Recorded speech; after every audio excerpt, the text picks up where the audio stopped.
Hey guys, it's video number 18 of our financial journey together. And now I will share about something that's important to all of us. No matter what stage of life we're in, the managing risk. As a young professional and breadwinner, you've got your whole future ahead of you. Yung iba siguro sa inyo, nag-iisip na bumili ng sariling bahay, bumili ng sariling sasakyan, bumuo ng sariling pamilya, and maybe mag-travel sa buong mundo. But with all those exciting plans comes a whole lot of risk. That's why our topic now is so important. So let's have some fun and explore the different ways you can protect yourself and your finances. Did you know that you can use insurance to cover yourself against all sorts of risks, like illness, injury, or even death? That's where you can focus on living your best life instead of worrying about the what-ifs.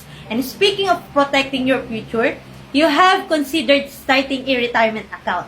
This is a great way to ensure that you have the financial stability you need in your golden years. No matter what life throws your way, so what are you waiting for?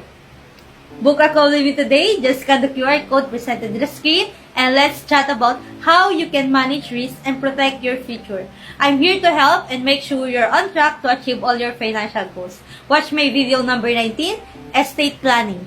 See you!